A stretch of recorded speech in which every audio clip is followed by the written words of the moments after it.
I am joined, as I am each month, by our own Dr. Joe Sirven of WJCT's What's Health Got to Do with It program and podcast. He helps break down the latest medical headlines and takes your calls and questions on any healthcare topic. Welcome, Dr. Joe. Happy New Year, and excited to talk to you. So much going on in health. Oh, my goodness. So much going on in health. And it's always good to have you here to help us break down the headlines. If you'd like to join us, you can call us on air by reaching out at 904-549-2937 or emailing firstcoastconnect@wjct.org. You can also reach out on social media. So, Dr. Joe, let's start with sort of this bizarro world food pyramid. Everything flipped on its head. The upside down. Up is down, literally, yes. So we have a new health secretary unveiled this new guidance about what to eat and how much. What does it say? A couple of things. Overall, it still preserves a lot of what we know. It's just what they decide to emphasize to fit in to what we to some of the similar recommendations. They want to focus on dense, whole foods. It's just the sources of those foods, it has been flipped. For years, it was always about plant-based or grains would be the source of this. But instead, now it's, as Mr. Kennedy, Secretary Kennedy said, the war on saturated fats is over. And so animal fats makes a return in this as a way of getting your calories. The problem with it is that if you look at, even within the guideline, how much they specify, how much animal fat, how much fats and things to get. If you have like maybe just a little bit of that butter or beef tallow, which made the list here, you pretty much have satisfied your calorie requirements for the day. So there's a little bit of contradiction within this, but there are some good things here. The focus on whole foods, a restriction on sugar, which I think is appropriate. It's a little heavy on that because they say that kids should not be exposed to any sugar Until after age 10. which, as anyone will know, good luck with that. Yeah, no doubt, right? I mean, happy Halloween. What are you going to do every year? I just smiled as I looked at that. I go, it's not a bad thing to say to de-emphasize sugar. I agree that that is one of our issues, and it gets us away from ultra-processed foods, which have a lot of sugar with it. But to that level or extent, that's pretty tough. The other place, it kind of like, talks about limiting alcohol, another good thing, if you will. But alcohol now is also being viewed as perhaps maybe we should be minimizing all alcohol of any sort. One thing that was interesting about the alcohol, too, that I see that they added to the guidelines is sort of, it should be limited. But then they had these categories of people who should never, ever have it. And that's people who can't control drinking, Right. people who are taking medications that, are counterindicated with drinking. So they've created just a no drink standard, which really I think is clearer than before. So, and I think that's why I said this is kind of like a mixed bag of items. I know the headlines talk a lot about the fats and the meats, but overall, if you pull back, the differences aren't that huge, other than the fact that they got rid of that pretty plate graphic and it's now the upside down inverted pyramid With a big steak at the top. with a big steak at the top. Which, it's the only problem with this, with the contradiction, is like, I want to remind folks that almost 28% of American adults are on a statin agent. That's a cholesterol lowering agent. This is a big source of fats. But you have to really look into the items to show that you have to be very cautious and judicious of how much you eat. I mean, the use of saturated fats in our lifetime was something that was really pulled Right. back. And that's why they stopped using, real fats to make donuts and French fries. Correct. And everybody complained that they didn't taste good anymore. But what does the science say about saturated fats in particular? I think the science tells us that we have to be very cautious, particularly in heart disease. And some people cannot tolerate. This is something you'd have to definitely, before you make any changes or you make your way to frying everything in beef tallow, talk to your doctor, your provider, make sure that's appropriate, especially if you're living on a statin agent or have cardiac problems. This is something that you should just be careful about in that regard. But follow the advice on the sugar and alcohol. Those are not wrong choices. Yeah. And so we're living in a world where there's a lot of changes being precipitated by our new HHS secretary, and vaccines is another big one. We've talked about it before, but Yes, right now, measles are in the headlines. This is the most contagious virus on the planet, as correct. far as we've discovered as humans so far. And right now, we're seeing a big surge in South Carolina. Yeah, so this is what happens when people stop vaccinating or vaccinations start to plummet, particularly in school age children, things of that sort. We know that the South Carolina outbreak is very high. It's spread to places like Ohio, even Texas. There is yet another outbreak in the Utah Arizona border, which also has numbers that are so increasing. And we were at the risk of losing, the fact that the status that measles have been controlled, if you will, for decades. That is starting to look less and less likely that we can say that measles is under control in the United States, because these numbers are increasing and vaccination rates are plummeting. This is totally preventable. That's the sad reality. They've said that, some of the spread that they're worried about is, for instance, 3 people from South Carolina later diagnosed with measles visited Washington state. Officials there say they visited a McDonald's, a Chick-fil-A, a church, and a trampoline park, all places where there's a lot of people. This is incredibly contagious. 2 of the kids on that trip were not vaccinated from South Carolina. And so it does seem that in an era where so many of us have recently experienced how bad it feels to feel really bad when you're sick, that Yes. a disease like measles would be a little bit more resonant. It is a terrible illness. People have forgotten, and this is, again, you'll hear this a lot from a lot of public health folks. People have forgotten that measles is a bad condition. It's a bad disease. It's never just measles. It has a lot of problems that it can, and in some people, it can kill you. Small number, but it can. In others, it can leave you with some type of deficits or other problems. And there are even other neurological findings that can occur decades later. This is not something that you have parties and expose each other in that regard. This is something totally preventable. But public health did such a beautiful job in eradicating it that now no one knows how bad it can look. And now we're seeing that reality as people decline vaccinations, if you will, especially in those school-age children.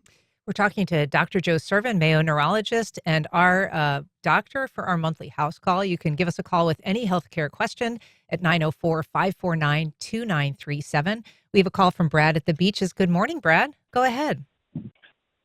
Hey, Dr. Joe, I hope you could better help me explain. I've heard things about the drug Ozempic and Wegovy and semaglutide, but I heard that it's actually not a prescription medication, but a synthesized peptide.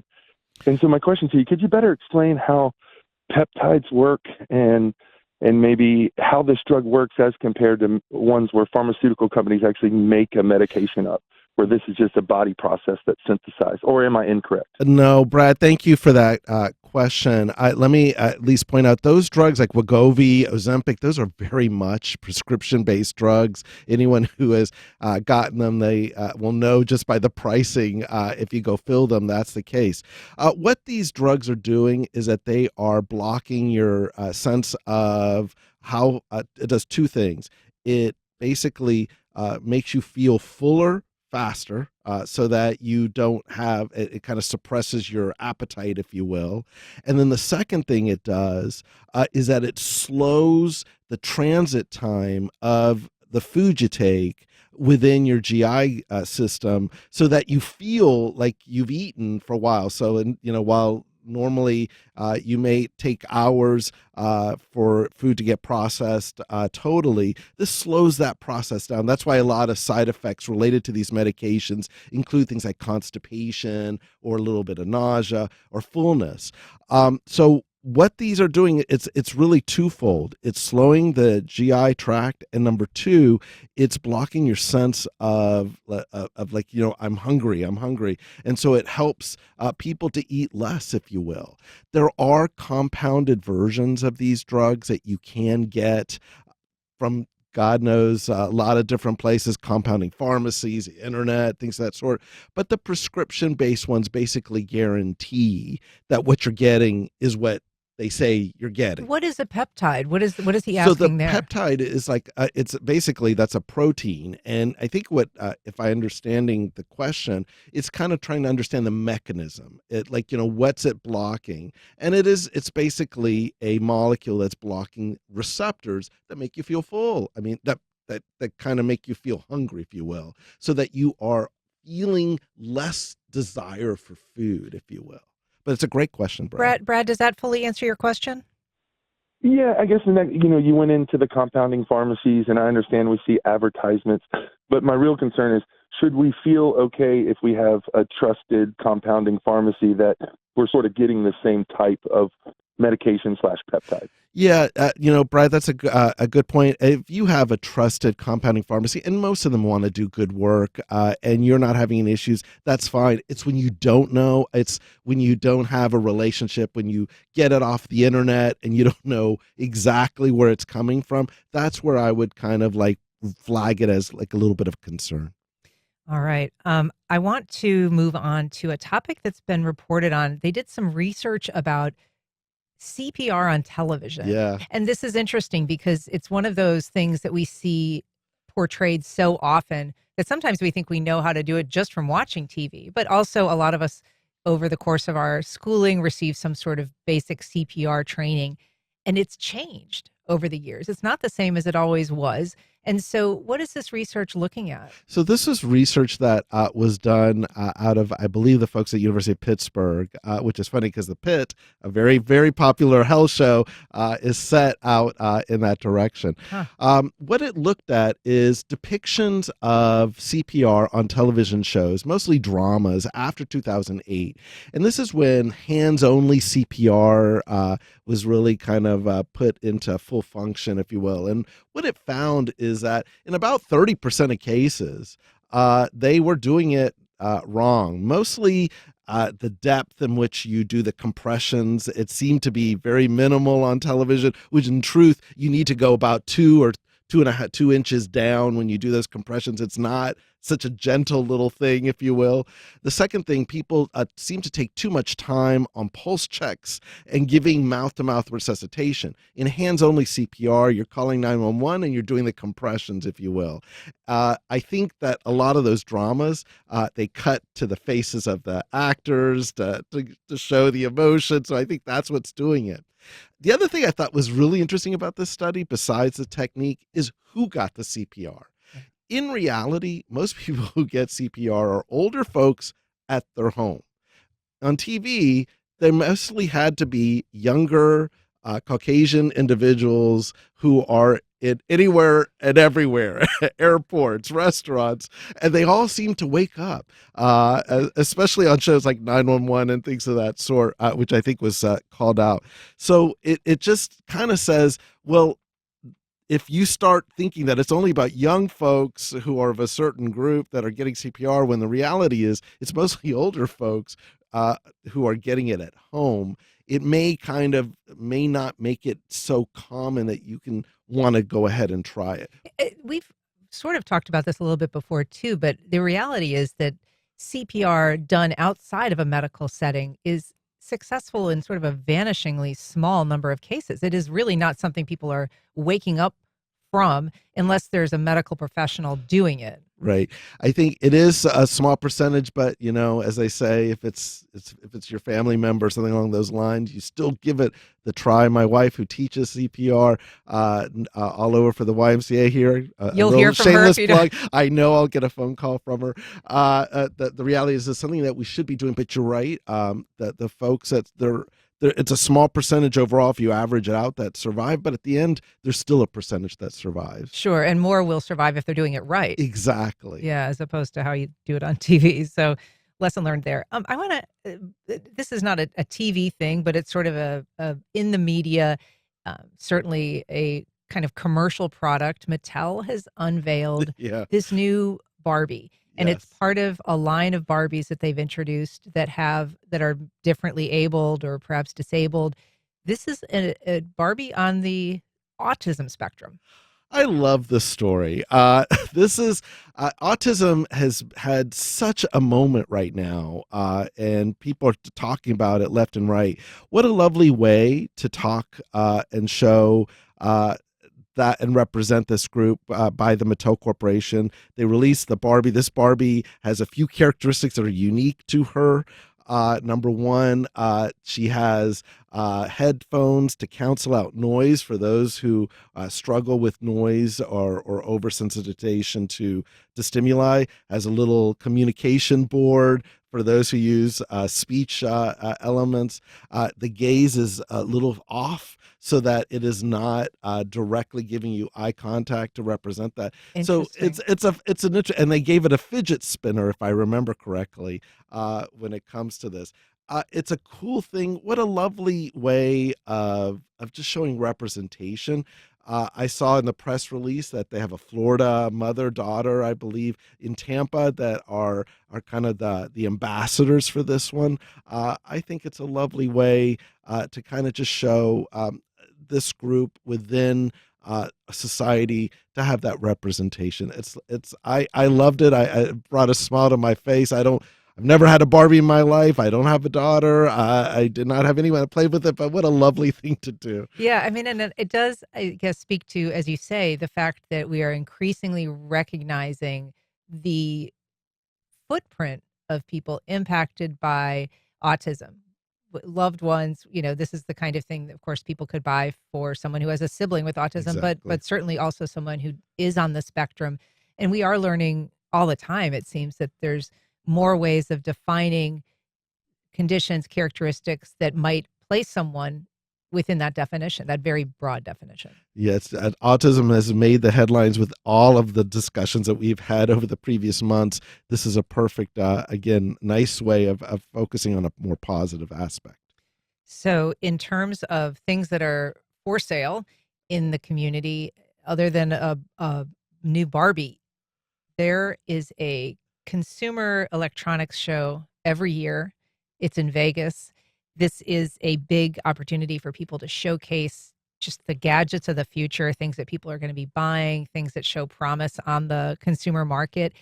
And this year, there is a tremendous focus on health and wellness. Perhaps no surprise, that is a Right. market that's been surging in recent years. What are we seeing that's catching your eye in terms of the gadgets of the future? One particular product, excuse me, that caught my attention is a mirror that is able, using AI and face recognition, that is able to tell you to some level a longevity predictor or if you're sick. So I thought this one was fascinating because as someone who does not like to look in the mirror, I kept wondering who's going to buy the mirror that when you show up to get ready in the morning is telling you look 20 years older than you should or you're sick. I could see the benefit on one level, but it was a fascinating. I thought that would just took me a little off guard because it's just such an interesting concept in terms of just literally something that we all do every day, for it to tell you how you're doing from a health perspective. And this is just basically a mirror that would sit on your desktop. I don't know how useful it would be day to day, right? Right, But right. it provides this very swift analysis within minutes or maybe even 30 seconds that is supposed to project your longevity as a human being. What is it looking at? What is it relying on to make that judgment? It's doing a combination of both skin, hair color, what's like, is it changing? How's your face? What's the reaction on it? And it's able to average out every time you look in the mirror. This is both the promise and the peril of AI, things that are imperceptible to ourselves that it can pick up over time to tell you what's going on. And maybe it'll pick up something like, maybe your skin color just looks a little off. Could that be a sign of a liver condition if it's a little jaundice? Or is there something new, a mole that shows up?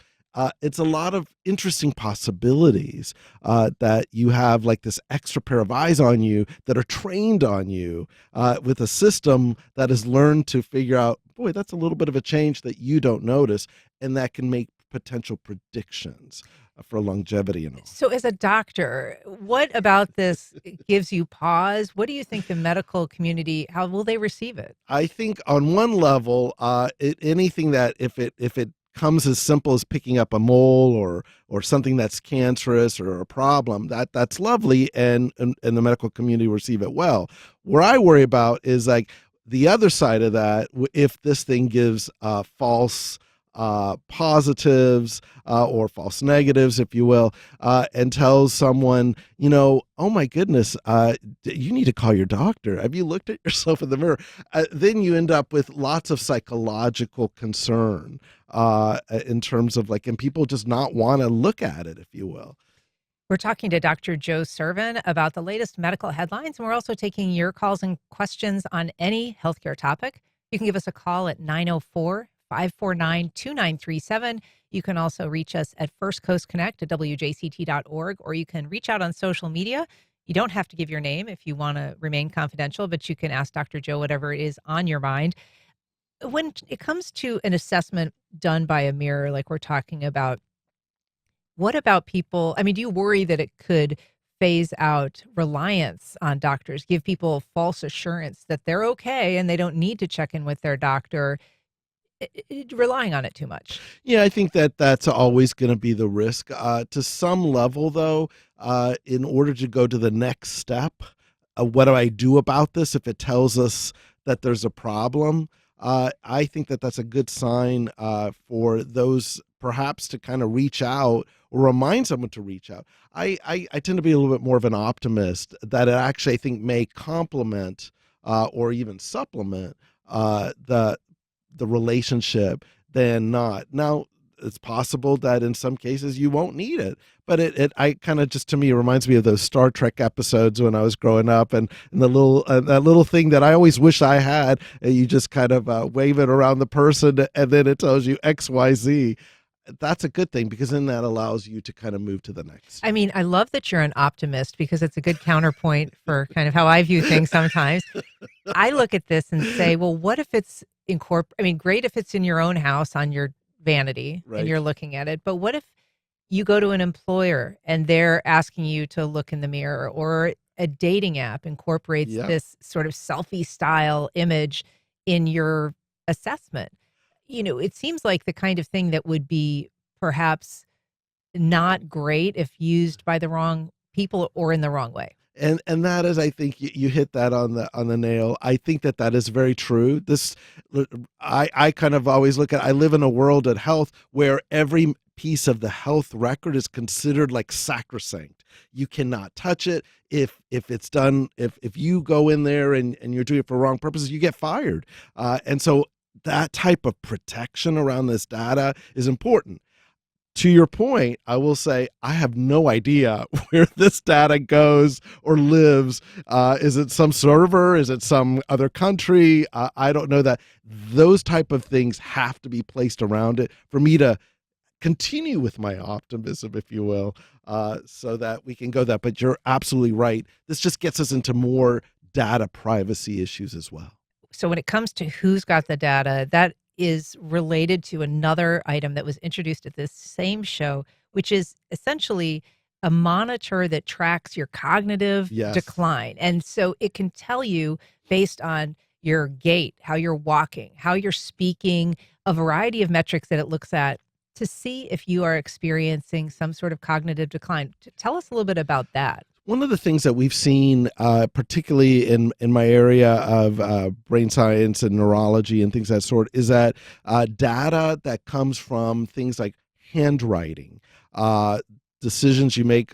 There was a recent study on just driving, just like those little things insurance companies give you to see how people drive. those can be predictors. Handwriting, decisions, what you're looking up, how you phrase things in an email, those can be predictors of cognitive change, because it can pick up whether you're repeating yourself, whether your handwriting is not the way it should be, whether in the situation of driving you're kind of circling something, or the brakes aren't working as quickly. That is kind of almost the frontier of diagnosing these cognitive issues. It still has to be paired with clinical data, but again, we get into almost imperceptible changes that systems like AI and other machines can pick up on us, that start to kind of frame a picture that poses a question: is something going on? And that was also in that Consumer Electronics Show. They have something called Brain Health by Samsung, a huge company, looking to actually use that type of information from a wearable to kind of predict it based on just how you're standing to everything else I've mentioned. And then it comes out with predictives. That could, again, on one level, great if it's helps you to get treatment early. On another level, it could be concerning if that data goes to a lot of places, especially a big corporation that's overseas. Sure. I mean, data security is a big question, because everybody's Huge. basically been hacked at this point by something Correct. at some point. So where does it live, and who's governing it, and what happens years from now when that company goes out of business? I mean, those are all legitimate questions. But one thing that has been a topic of discussion recently is the use of this data by, for instance, if you're applying for health insurance, whether that would be something that an insurance company could Yeah. request, or if you're in a car accident, Yep. whether your own insurance company could request, say, cognitive data to say, well, you should have known you were experiencing these signs of cognitive decline. You shouldn't have been driving a car. You're at fault. Therefore, I mean, you could see a lot of ways that this data could be requested or required by certain companies, particularly insurance companies, in ways that would be detrimental. Absolutely. And this is where policy has to keep up with the science. What this told me as I looked at all these interesting products is that the science is moving at an incredible logarithmic pace, but no, I have not heard those laws on privacy or HIPAA related to these type of information or data points, and they're going to have to be there. Otherwise, I'm not buying any of these unless I have those questions answered. I mean, I was just chatting earlier. I'm like, I got rid of my smartwatch because I was being driven crazy by it. We've got a call from Leslie in Jacksonville. Good morning, Leslie. Go ahead. Hi. I apologize if you've already covered this, but I wondered how Dr. Joe would feel about ivermectin being available over the counter, which I think has been proposed. Yes. Thank you. Yeah, thanks, Leslie. That's true. We have not touched on that. We have not touched on that. So here's the thing. Ivermectin for what? And it's a great question, because I have seen that is in one of the issues of trying to make that over the counter for folks. I will remind folks that ivermectin is actually approved in the United States for use in animals for certain parasitic infections and things of that sort. It had a moment when it got talked about for COVID management. It has not been that helpful. Was it successful? It has not been that helpful in COVID management. There have been studies. There was suggestion there might be benefit. I would kind of say this is like one of those things. If it's over the counter, just know that there's no such thing as a drug without side effects. And so, if it's out there, just be very knowledgeable that there may be other better choices. I mean, what will people be using it for? I think it was actually for certain types of infections and things of that sort. Outside of that, Anne, we're just kind of like, it's like pulling a product that's there that had some sense of rumor that it might help, but we haven't really seen that that's there. When there's research, and I'm all for it, like to show that it may be beneficial for something, great, then because off-label uses can be very useful. but it can be, but again, we don't know how long do you use it for. And it's an interesting question from that standpoint, because I have a feeling there'll be more of these products that are out there. got a call from Amy in Hilliard. Go ahead, Amy. Hi, I'm a nurse practitioner, and I think a lot about this AI, the usage of it, and I think from a data collection piece, it's really helpful. But my fear is that people don't understand that all this data, it needs to be taken inside the narrative of the whole, patient. And people can just sometimes look at independent data and get really concerned, confused, and causes some, problems in that way. That's a good point, Amy. And Dr. Joe, you've talked about sometimes patients getting ahead of their doctor, even if it's lab results that they get ahead of the consult, can be very concerning, disorienting, confusing. And Amy's 100% right about her point. I mean, you have to take this in totality, a holistic approach. What is the problem that you were seeking an answer about? Does this help to address that, or have we opened up yet another issue that, if it needs to be addressed quickly, great. If not, then it just needs to have that context, and that's where the medical relationship is still here. It's like to provide that context. We've got a call from Mark in St. Augustine. Good morning, Mark. Go ahead. Hey, good morning. I've been a nurse for 20 years in a major metropolitan hospital in Jacksonville. And I remember years ago there was a push to teach in medical school or do it better, end-of-life care, specifically DNRs and things like that. And I just see an inordinate amount of 90-year-old people. They've had dementia for 3 years, and they're full code. So you have to go in there and do horrible things to their body with CPR. Have you guys been pushed to maybe bring this up, because I'm not feeling it? Wow, interesting. Yeah, do not resuscitate orders or just end-of-life orders requests can be so essential. I cannot agree more with our caller here. Absolutely making an important point. I will say that in medical education, that there is a far bigger push now for palliative medicine, palliative care, which helps to focus more about relieving suffering as opposed to extending life for the sake of extending life. Having said that, those discussions still have to be made with the patient, you and I, and a decision has to be made. And perhaps that doesn't get translated all the way. There is still so much work left to be done. But I will tell you, from what I've been seeing in medical education at a number of different places, there is a heavier focus on palliative care, but that doesn't mean that it translates to each and every hospital. The hospitals can make a better job at that when they get admitted, to ask, do you have this? Do you have, what's your, ask those questions. But when it arrives through an emergency room in a situation where the person's not able, but this problem is huge. And I will say that's where it, even on a financial economic place, most of the hospital bills and financial bills come from end-of-life care in situations that were just brought out. Well, it is an important decision, and certainly one that's not best left to a crisis situation where family members are trying to decide. So certainly planning helps on that front. But Dr. Joe Sirven, it's great to talk to you as always. Thanks so much for coming on and for answering all of our questions. I always love it. Can't wait for our February meeting. We'll see you next month.